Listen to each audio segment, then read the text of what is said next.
हो बृहस्पति देव की। आज हम आपके लिए लेकर आए हैं बृहस्पति देव व्रत कथा। अगर आपको हमारी कथा पसंद आए तो हमारे चैनल को लाइक शेयर सब्सक्राइब जरूर करें। तो चलिए जानते हैं कथा के बारे में। बृहस्पतिवार के दिन भगवान विष्णु को समर्पित है।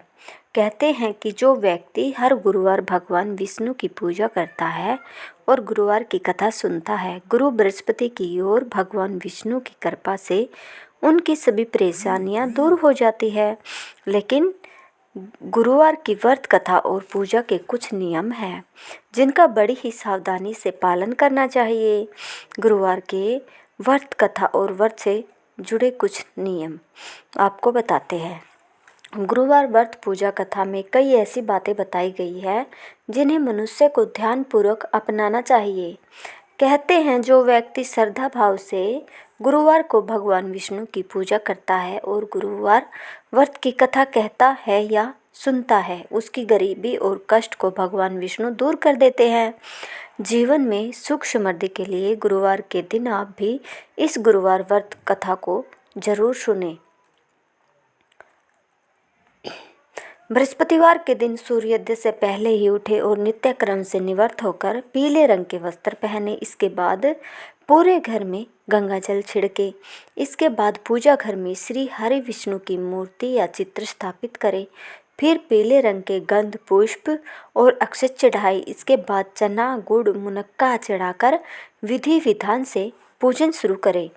इसके बाद धर्मशास्त्रार्थ तव्य ज्ञान विज्ञान पराग विविधार्ति हरा चिंत्य देवाचार्य नमोस्तुते मंत्र का जाप करें।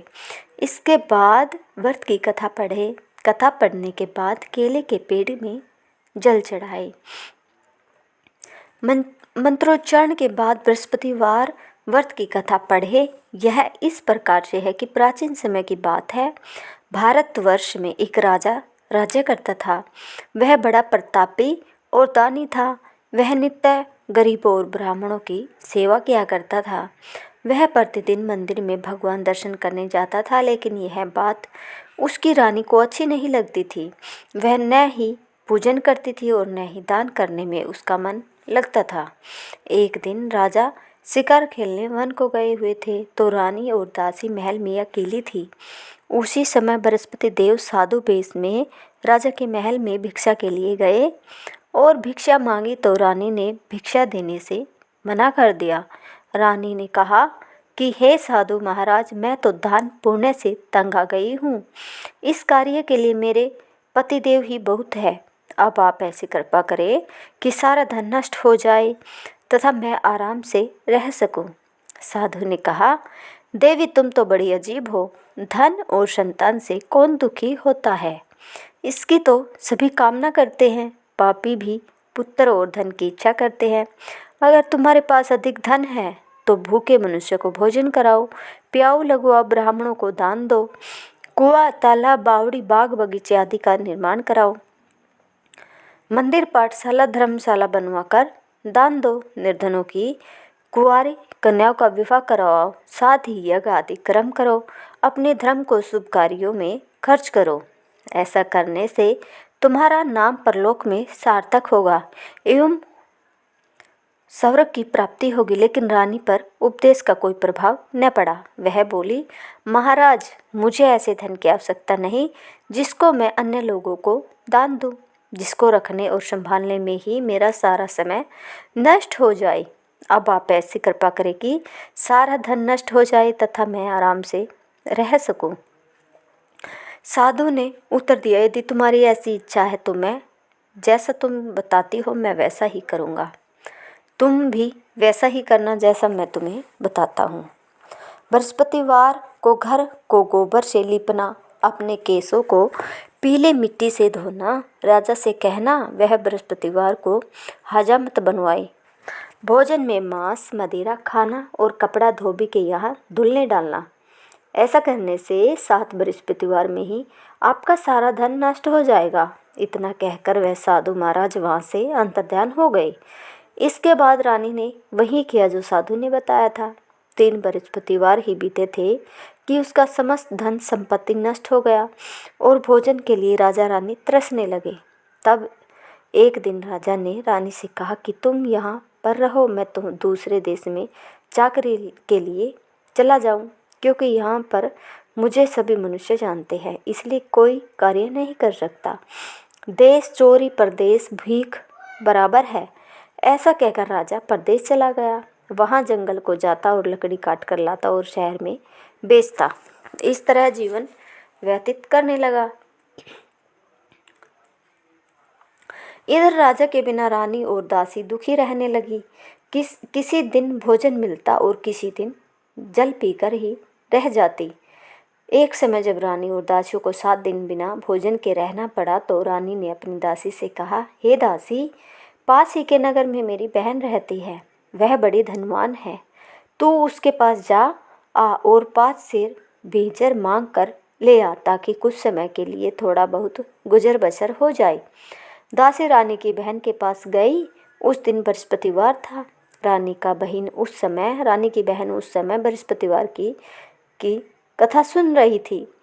दासी ने रानी की बहन को अपनी रानी का संदेश दिया, लेकिन रानी की बहन ने कोई उत्तर नहीं दिया। जब दासी को रानी की बहन से कोई उत्तर नहीं मिला तो वह बहुत दुखी हुई, उसे क्रोध भी आया। दासी ने वापस आकर रानी को सारी बात बता दी। सुनकर रानी ने कहा कि दासी, इसमें उसका कोई दोष नहीं है। जब बुरे दिन आते हैं तब कोई सहारा नहीं, अच्छे बुरे का पता विपत्ति में ही लगता है।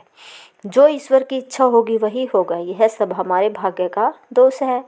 यह सब कहकर रानी ने अपने भाग्य को कोसा। उधर रानी की बहन ने सोचा कि मेरी बहन की दासी आई थी, लेकिन मैं उसे नहीं बोली, इससे वह बहुत दुखी हुई होगी। कथा सुनकर और पूजन समाप्त कर वह अपनी बहन के घर गई और कहने लगी, हे बहन, मैं बृहस्पतिवार का व्रत कर रही थी, तुम्हारी दासी गई, लेकिन जब तक कथा होती तब तक न उठते हैं और न बोलते हैं, इसलिए मैं नहीं बोली। कहो दासी, क्यों गई थी?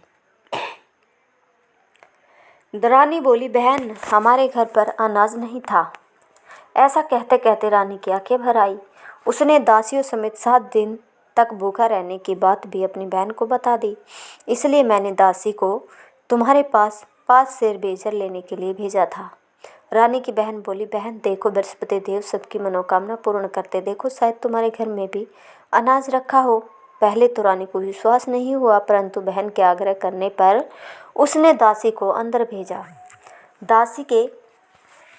दासी घर के अंदर गई तो वहाँ पर उसे एक घड़ा बेजर से भरा मिला। उसे बड़ी हैरानी हुई। उसने बाहर आकर रानी को बताया। दासी रानी से कहने लगी, हे रानी, जब हमको भोजन नहीं मिलता तो हम व्रत ही तो करते हैं, इसलिए क्यों न इनसे व्रत और कथा की विधि पूछ ली जाए। हम भी व्रत क्या करेंगे। दासी के कहने पर रानी ने अपनी बहन से बृहस्पति व्रत के बारे में पूछा। उसकी बहन ने बताया, बृहस्पतिवार के व्रत में चने की दाल, गुड़ और मुनक्का से विष्णु भगवान की केले के वृक्ष की जड़ में पूजन करे तथा दीपक जलाए और कथा सुने। उस दिन एक ही समय भोजन करे। भोजन में पीले खाद्य पदार्थ का सेवन जरूर करे। इससे गुरु भगवान प्रसन्न होते हैं, अन्न, पुत्र और धन का वरदान देते हैं, साथ ही सभी मनोकामनाएं पूर्ण करते हैं। व्रत और पूजन की विधि बताकर रानी की बहन अपने घर लौट गई।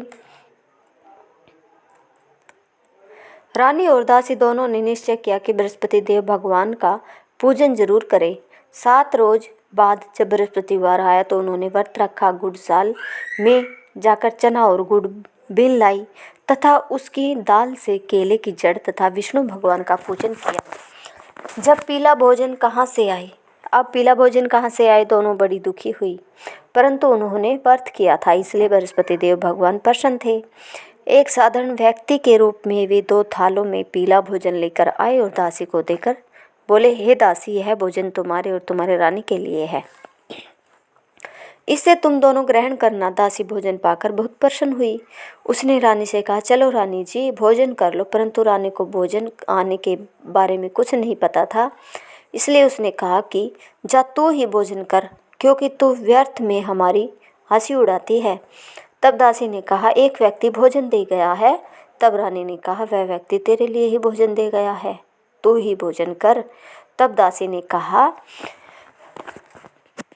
वह व्यक्ति हम दोनों के लिए 2 थालों में सुंदर पीला भोजन दे गया है, इसलिए मैं और आप दोनों ही साथ साथ भोजन करेंगे। यह सुनकर रानी बहुत प्रसन्न हुई और दोनों ने गुरु भगवान को नमस्कार कर भोजन किया। उसके बाद से वे प्रत्येक बृहस्पतिवार को गुरु भगवान का व्रत और पूजन करने लगे। बृहस्पति भगवान की कृपा से उनके पास धन हो गया, लेकिन रानी फिर पहले की तरह आलस्य करने लगी।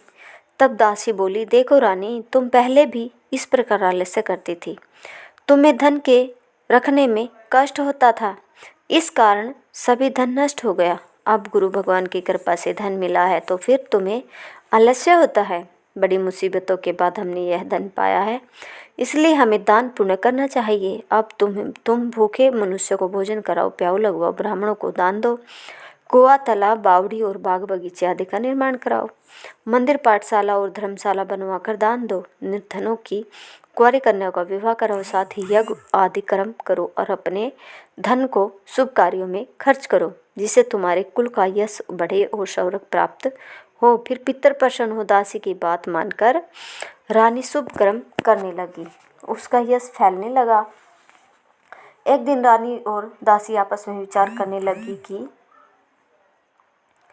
न जाने राजा किस दशा में होंगे, उनकी कोई खोज खबर भी नहीं है। उन्होंने श्रद्धापूर्वक बृहस्पति भगवान से प्रार्थना की कि राजा जहाँ कहीं भी हो शीघ्र वापस आ जाओ।